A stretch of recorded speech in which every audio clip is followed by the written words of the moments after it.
Right at it. Right at it. Oh, he's done it again.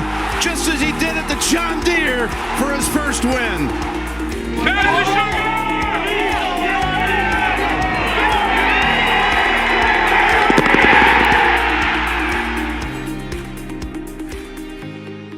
Hola, everyone. It is episode 177 of the Go Get That podcast. Coming off a pretty good week. I maybe not the placement we would have wanted. Probably shouldn't have been a 7 on that last. I was playing golf, so I didn't watch the last 11 holes, which is probably a good thing. But yeah. Good evening. Good evening. Good evening, gentlemen. I forgot how to say good evening in Spanish. Bueno evening. Bueno noche. I don't. Buenos noches. It's good night. Yes. Well, we avoided the Buenos noches to his career this week. So yes, that is well said. The putter, speaking of. Yes. So the putter woke up. Was alive. Interesting week at Pebble. I think this could go a lot of different ways. Yeah. So curious to hear what you guys have on it, but happy to be here. And are we all just gonna be Bob today on the if you're watching on YouTube? I guess Pineapple wow. vibes with the beanie are just top notch. Yeah. Thank you just for me just noticing that everyone's Bob. Yeah, we got three Bobs today. Bob cubed. I'm recording on the Go Get That Zoom account, and it's under Bob's name. So I'm Bob. Dan decided to join in the fun, and then we have our Bob. But yeah, here to talk up some T29 at Pebble. I think you kind of put it well, Bob. We're standing on the 18th tee on Sunday afternoon at Pebble Beach, thinking a birdie and probably a T19. So it would have only been 10 spots higher, I think, with a birdie. But in came the water shooter off 18th tee, as he put it. The right ball that hit the path and went into a many, many, many $1 million house backyard.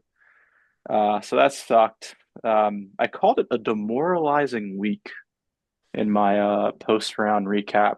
I think the more, as we're 24 hours removed, I think that's probably a little bit strong.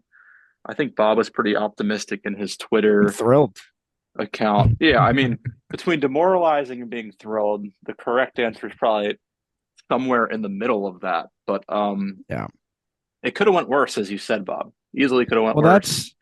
That's what's so good about why we're such a great podcast, as we call it how we see it. And, yeah, by the book. You'll get differing outlooks on what would be statistically probably a pretty average week. But there was more to that story, I think. Yeah, I'm thrilled. I thought we were headed down the deep dark paths of the good night to the man we once knew, and out of nowhere showed a flash of 2017 to 2019 with the putter, which was really exciting because I didn't find it demoralizing because there was never a point in the week where I thought he could win. Because he never really strung together back-to-back good iron shots all week. And that's really not a winning formula. So you kind of knew, even though he was hitting his wedge as well, that those 3 under, 4 under through 5 starts, he was going to make a bogey on 8 through 12 at the very least. And he made a lot of them on the weekend in that stretch. So I was just happy to see him, regardless of whether I didn't think he could win at any point this week. I think he thought he could win at some point this week, which is really, really nice, I think. It's a good take, actually. I think I'm somewhere in between. And I know Jordan is a little bit less demoralized, 24 hours removed, but it's nice to do something well, even if it sort of faded on Sunday. He was third in strokes gained putting this week, first through the first three rounds. Um, and frankly, some of the uh falling down the leaderboard on Sunday was due to the putter's inability to convert. I think it was the only bogey of the day on seven, which At the time, at the time, was there another one after? yeah, there was quite a few that came in with Plenty, yeah. the losers that started on the back nine Oh, who were well yes, I down the see. board and got I see. Yes. No, that makes sense. The contenders, though, yeah, the contenders there's no bogeys. right. So kind of sums it up. I will say he hit a moon ball of a wedge and it flew the green. So I'm not really sure how that happens. Especially when it's humming 15, 20 straight into his face. Anyway, then missed the 5-footer, go to eight, just can't miss it left of that pin and expect to have a good look at getting it up and down. Actually played nine decently well this week. Um, and this, some of the stuff on the back was just kind of disappointing. I think I kind of expect the putter to continue to putt well this week. Um, that sort of feels like it feels real. Um, a lot of he wasn't, fantastic from um he just didn't miss much inside of 10 feet until Sunday, which is going to happen, but he was also great from what 10 to 15 feet, just pouring in 12 footers like nobody's business. And I think that's an important range, especially with, and I'm sure Jordan, you'll touch on this more, with how well he's hitting his wedge shots. Um, the flip side is the driver's not quite there. It's close, right? Like it helped kind of buoy some runs and give him some wedge opportunities, but then obviously the what did he call it on 18? The water Water shooter. shooter. Yes, just flatly inexcusable. Yeah, well, that's what Because we how call many it. water shooters were hit all day by the rest of the field? He just didn't wipe the face off or he Yeah, stepped up it's to like, it. I mean, come on. Um, We have a towel right there for you, Jordan. right. Yeah, you used it on your hands literally 30 seconds ago, three times. So anyway, and then really the mid irons and above, anything above a 9 or an 8 iron, you're not sure what's gonna happen. It's a consistent miss to the right. Think it just looks like he's getting stuck, um, which is what I'm assuming will be worked on much this week. But uh, Perhaps that's already been concerning. worked on. Yes, because you can't win golf tournaments without hitting those clubs remotely close. I think on 17 on Saturday is the perfect example. It's a 190-yard par three, and he had 50 yards to the hole, and he hit it pin high. So it's a miss right by 50 yards, and we like to exaggerate about the level of handicap of shot that is sometimes in the bag. Uh, that adequately is like a 18 handicap golf shot. Um, that just can't happen. Um, and so somewhere with the wedges and the putter,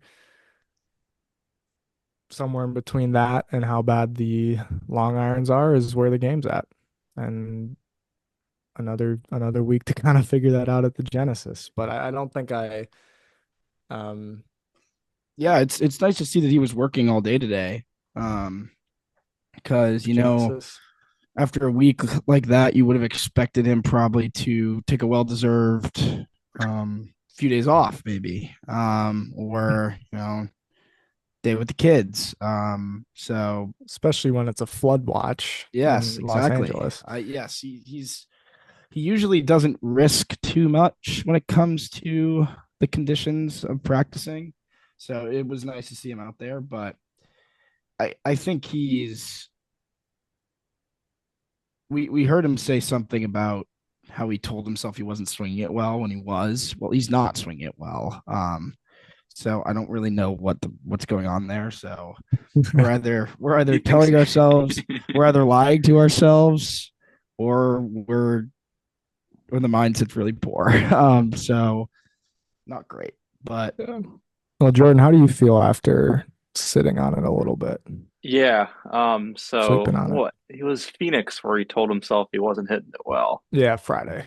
Friday at And Phoenix. Friday he lost strokes on approach round one, and Friday it was average. So the results clearly weren't matching up with what he was saying. But anyhow, uh, pros and cons from this week. While I think I called it demoralizing, it's probably a little bit strong, as I said.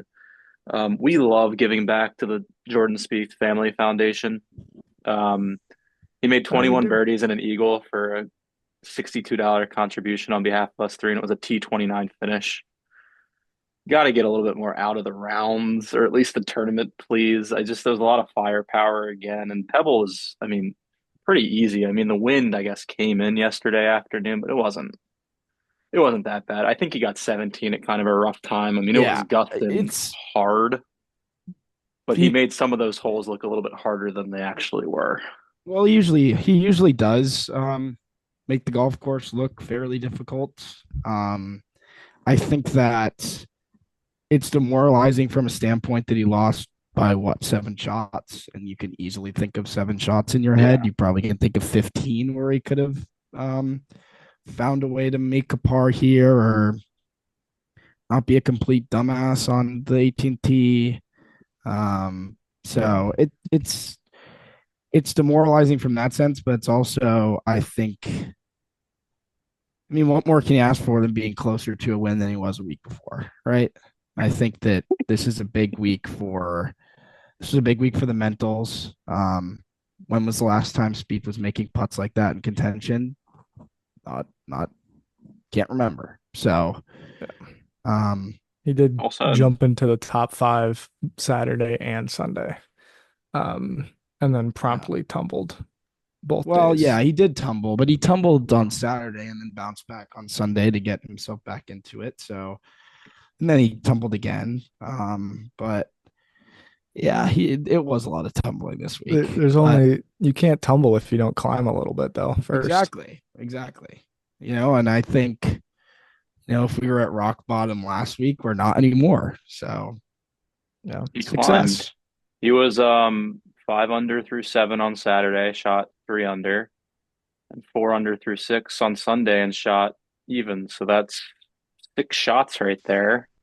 And it's not like the golf course was playing hard. The back nine, which he just played really poorly Saturday and Sunday, was playing under par both days.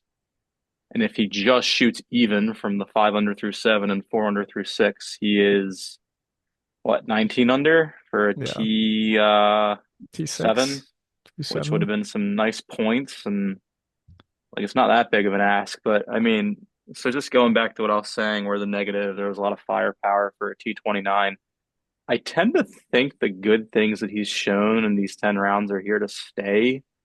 I guess we'll get into the wedge statistics right now. From 100 to 150 yards in the fairway, Spieth is like the best player on tour. To start 26, it's insane. The strokes gained per yeah, shot with players that have hit more than 30 shots from 100 to 150, he's first, which is insane. I didn't even think it was that good, but I mean, stats don't lie. Stats also don't lie. From 150 and up, he's probably one of the worst players on tour, which we've kind of seen. And I think the putters look good. I mean, 5 of the 10 rounds he's played so far, he's putted really well. That's not a fluke, I don't think. Maybe he'll fall back down to earth, but I think he's finally starting to. I mean, he's been putting in the work when he's finally starting to get a little bit of a reward from it. And a lot of people are kind of, it's funny, people have been commenting on his ball speed being down. Yeah, And I'm not really worried about that at all. I mean, when he was at his best in 15 through 17, I mean, the ball speed was, still slightly above average, and that's kind of what it's been. And you can't tell me the drop in ball speed doesn't have any correlation to the wedge play getting better. I think it all just goes together. And it's kind of funny, too, because people have been commenting on Scheffler's ball speed being up. Scheffler's wedge play from 100 to 150, he's losing strokes to the field so far this year. And his ball Interesting. speed's going up. So That is interesting. the numbers, I mean, he'll trust me, he'll get it figured out, obviously, but I don't think it's a coincidence that Spieth's ball speed might be a little bit down and the wedge play starting to, look like prime Spieth again. Yeah. I think to that point, and part of the reason he was up there on the leaderboard is like wedges and putter is how you score. Like you get the ball in the hole faster when you play those particular shots well. I mean, it's what it says right here. I don't think you can see it, but this is a vintage Phil Mickelson Secrets of the Short Game book that I found at a bookstore this weekend. Wow. And, he talks about through the first few chapters about how important wedge game is, obviously. Um, but part of that is getting the ball into ranges with the putter where you simply won't miss the putts. Obviously, Spieth is relatively sporadic from inside of 5, but we saw it this week, a lot of putts just outside of that 10-foot range were buckets. And that creates momentum. It gives you opportunity on the leaderboard. And I think part of the disappointment that comes along with this week is not capitalizing on that. But you can still flip it and look and say, well, he still scored pretty well. Like he wasn't swinging it great, and he was still T5 with 12 to play on Sunday. Right? He was 2 back at one point, I believe, on Sunday, which is kind of wild for how the week had panned out. And then how it looked like swinging the golf club. We'll see how much the work this week will impact the mid to long irons. We'll get into a Genesis preview as well, but this is not a wedge golf course. So you're gonna have to, if he wants to score, he's gonna have to start hitting these other irons better. But it's nice to see birdies. At least it's some sort of positive, not mundane, slightly dramatic, adds a little bit of fun to the rounds. Not that he needed a ton of that. I mean, my goodness, he was all over the place this week. But certainly I agree in the sense that I think those things are here to stay, especially the wedge play. Because that's traveled from, I think it was still pretty good in Phoenix. It was good in Hawaii, and it was really, really good this week. Obviously, hold one on Thursday, which Helps is fun. the numbers. Yeah, sure. but I text you about it. Like guys who hold shots like are usually playing good or starting to play good. Like it's one of those things where you're not gonna hold shots if you're not playing well, and a lot of that's kind of just luck, right? Like you hit 100 balls around the hole, and one or two of them might, or whatever the numbers are. But like Scheffler plays well, and if you give yourself enough chances, the golf gods are gonna reward you for being in good form, and that's how I kind of see it. Spieth hold a lot in 21, hold a lot in 23. Played well in both of those years, so we'll see if that trend can continue. Yeah. Going forward. People forget that this guy at his prime was known for being a great wedge player, maybe the best in the world, and a great putter. I mean, what we saw at Pebble is kind of a vintage. I mean, the iron play above the wedges and 9 iron kind of, as you said, they have to get better.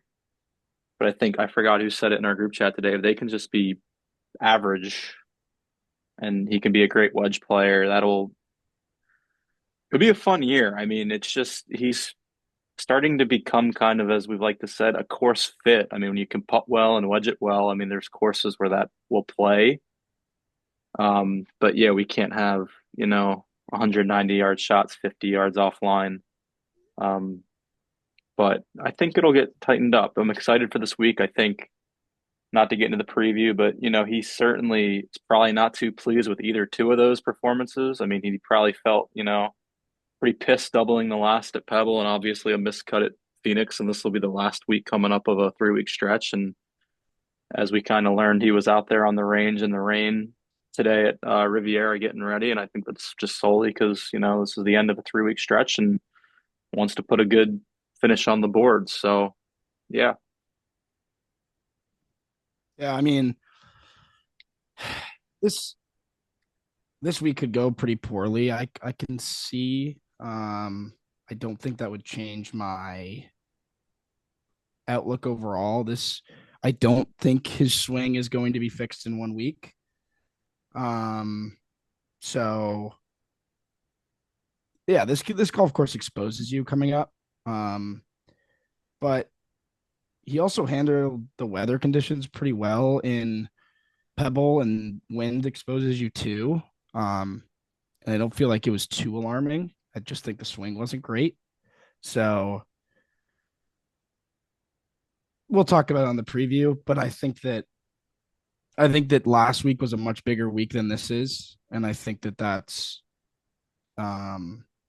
important to take into account when we look at the Genesis result. I don't know if you guys agree with that, but yeah. I mean, do I want to spoil or do I not want to spoil? I guess we'll spoil since you kind of just mentioned it. He's higher in my model this week than he was at Pebble. So really interesting. yeah, I mean we'll get into it, but I think it's a decent fit, and we'll talk about that more. But yeah, we haven't mentioned yet either that he's officially into API, just because we kind of got that news I think Friday. Yeah, I was just thinking about that, It which was broke nice. mid-round, and I was scrambling to get something together. But that's nice.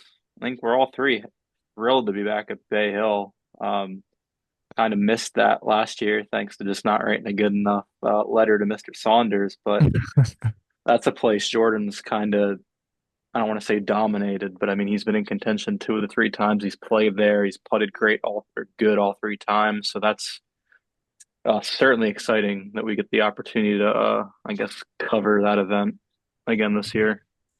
One Yeah. kind of interesting tidbit about that is it is on a sponsor's exemption.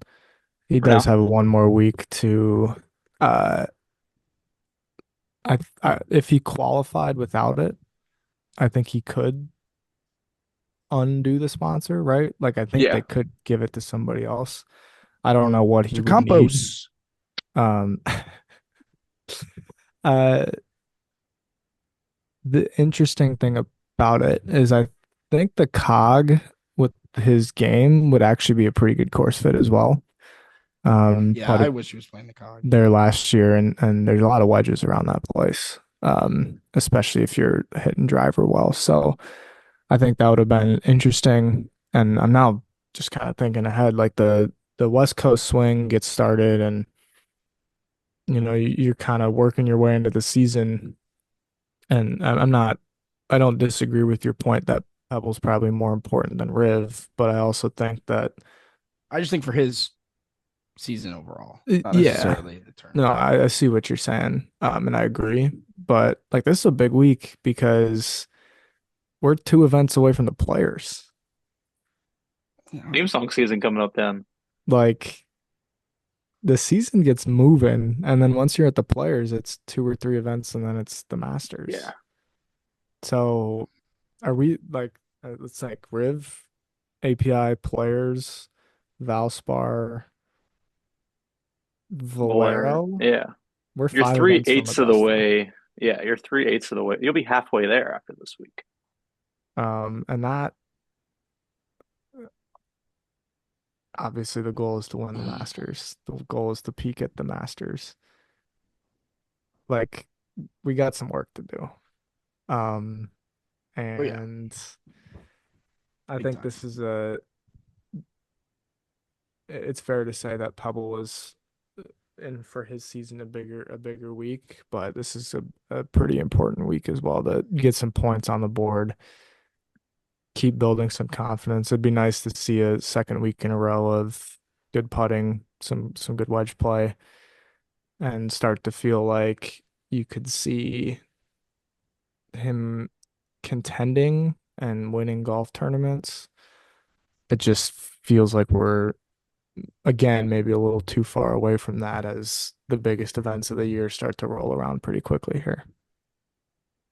I Yeah, I wish mean, I wonder if he was feeling any pressure over the weekend at Pebble. Like, did he think he was in? I think he thinks that he was in the golf yeah, tournament, yeah. which I think is I important. think you did. Which I And think I think is that's why seeing those putts were so big. I think he thought that. I mean, he was three back with 12 to play. Like you can, like no matter where you think your swing is, you can fart out 12 holes. Like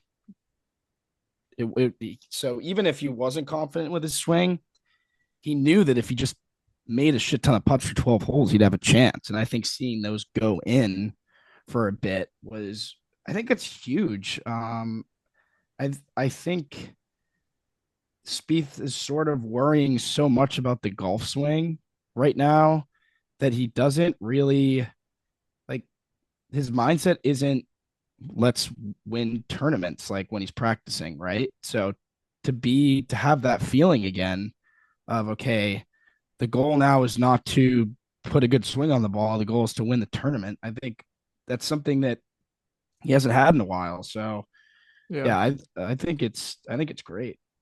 I mean, Morikawa talked about that mindset, and obviously he paid it off with a win and played really well. But he was saying that a lot of what he was doing was just that he was like, I'm here to win tournaments again. Like, I don't, there's all this, um, swing thoughts, putter thoughts, short game thoughts, but like, I'm gonna just go be a competitor and say I'm here to win. Yeah. Um, and I think things can be taken away from that for sure. Obviously, you have to have a level of belief in your game, and I don't think we're quite there yet. Um, I don't want to rule it out at any point this season. Uh, but it's a good week to have another chance. And I think it's kind of funny that he's out there in a flood watch got the scuba wrapping suit on, balls man. in LA. Yeah. It's kind of, I mean, let's save some of it for the preview. It's a little disappointing that these courses are so soft on the West Coast. Well, we Um, saw that someone said something about it might move to the summer. yeah, I think friend of the pod, Andy Lack, tweeted that he heard they were gonna be part of the playoff swing now. Would be great. Um, in the new PGA Tour I kind of think that would be setup. I think the biggest winner from that would probably be the cog. I think it would start getting a lot more names. Yes. Well, the Yeah. schedule, those I think the schedule might be like it might be Hawaii after the Super Bowl and then Florida Yeah. and then I mean, finish I on the West Coast. hate for the season to start later as a fan, but Yeah. And they they don't already care about us at the end of the day. they already kind of shrunk it. I mean, it's not like I mean now Spieth will get to play a ton on the West Coast. Maybe he qualifies. You might have an So excuse that as to why he didn't play on the West Coast because he didn't qualify. yeah, there's Um, a lot of yeah, I guess if Pebble goes to June and it remains a playoff event, he'll play it anyway because it's a playoff event. But like, how does the like the sponsoring? I mean, is AT&T still the like?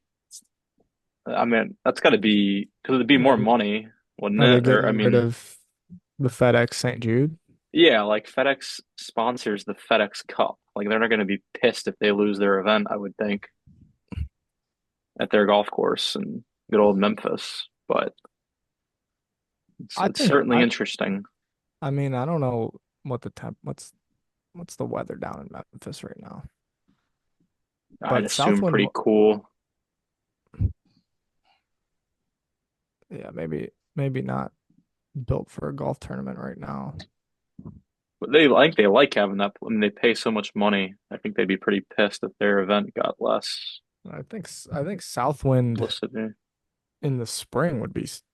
I mean, I almost said sweet. It might be a bit of a stretch, but it would at least like it would That golf the course is wind would never blow. sweet. Maybe we would have a south wind. Yeah, Like it blows 3 miles an hour in the summer. That place sucks. It's either soggy and the most humid day, and you've got um you've got McGinnis just in like 5 towels because it's so hot out, or it's 75 it's normally brutally hot there. I don't think I've seen it at 75, but it's like perfect scoring conditions all the time. Yes, Mr. Glover usually showing how hot it is. Yes. The players are always complimentary of Southwind, though, aren't they? Well, they have to be. I think it's just a great That's a good point. Have to be. It's DBC. It's the golden standard of American golf. The biggest sponsor of the tour. Yes. And they get to see the kids. Of course. That's true. That's true. So we're bad people for not thinking of that. Well, the PGA Tour is bad people for having the children's event on a really shitty golf course. So that's I think the main thing. But the PGA Tour doesn't care about the fans, and they don't care. They don't care about the children. They care about the money. So it is pretty hilarious when they say like they care about us. Like there's no diehard golf fan that wants the season to start later. Like we want as much golf as possible. Yeah. And they're trying to give us less golf. I do. Yeah. I think part of that, like I like that there's an off season now, but don't start it after the Super Bowl. Like you could take a week off if you'd like. But you're telling me you're going to push Phoenix back till after. Like, I feel like Phoenix, I don't know. Like, how would you start the season? Like, start the season on Pro Bowl week. I mean, you don't go up against the Super Bowl and there's nothing else on. End of January, early February. I mean, I could see Hawaii getting cut. Yeah, I thought that's been the rumor too. Which kind of sucks. Not that I love Hawaii, but I like tradition. I've been going there for a while. Yeah, I can't. Yeah, Kapalua is a fun golf course. It's a nice it's a different test because you have to shoot 7 under every round. So it's not something I want to see every week, but to open up the season, give them an easy golf course and have a shootout. I don't think that's unenjoyable to watch. Yeah. Our guy's a past champion. Right. When it used to be doesn't play in that event very much anymore. Well, when it used to be only champions, it was a good kickstart. Like I think Sony's a fine event. It's okay. If I had to eliminate events from the PGA Tour schedule, that's not the one I'm picking first. Nope. No.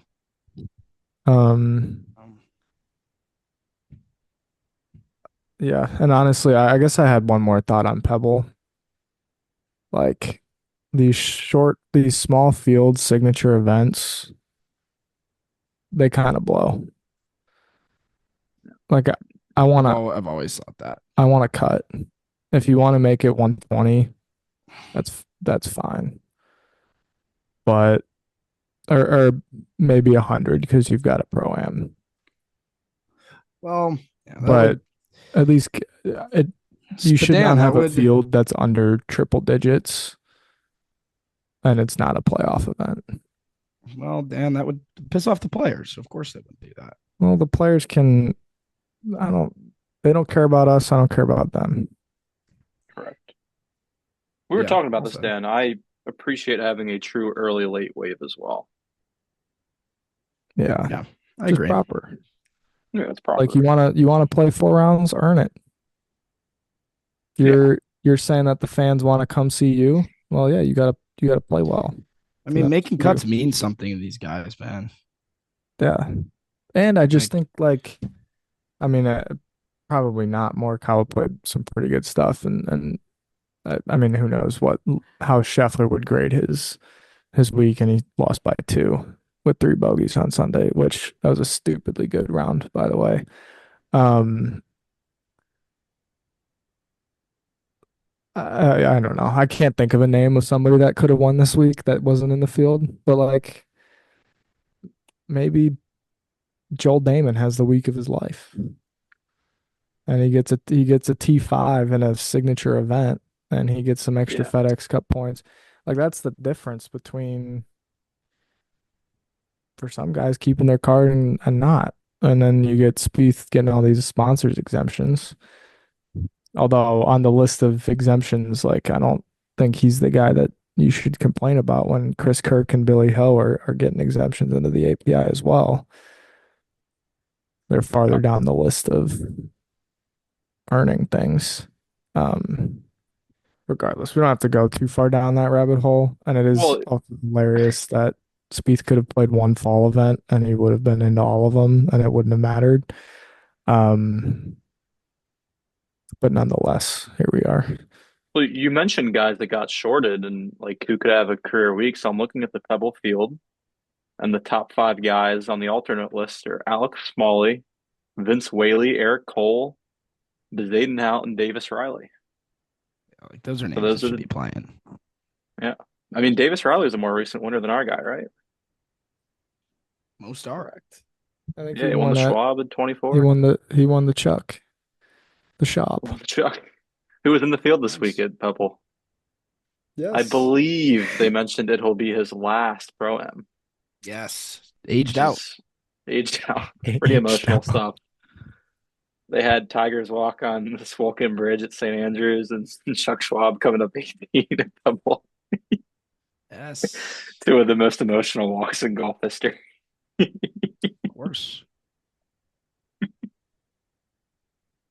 Oh, Chuck's and coming up the green on 18, Charles Schwab. Unbelievable. I mean, you know that'd be a pretty That's loud roar. incredible. Or he's coming up the hill at 9 at Spyglass. To like 2 people. And oh, what's funny? We didn't even mention Ricky Fowler once in this episode, and he was the co-leader going into Saturday. Yeah. We are who they thought they were. Where did he finish on the board? T19. Oh, so he beat up Spieth. I guess they would have tied if Spieth had just made a par. I think Spieth would have needed the birdie. I think Finau was like the only dude. He's like a No. solo 18th. Yeah, Spieth made par. He was tied with Fowler at T19. Ah. If he made birdie, he would have been tied with Finau at T18. Oh, okay. Got it. Alrighty. That's good. I don't got anything else. You guys got anything to conclude? See you tomorrow for the preview. All right. We're on to the preview. On to the Genesis. On to the Riv. And we'll see you guys then. Yeah. Peace out, everybody.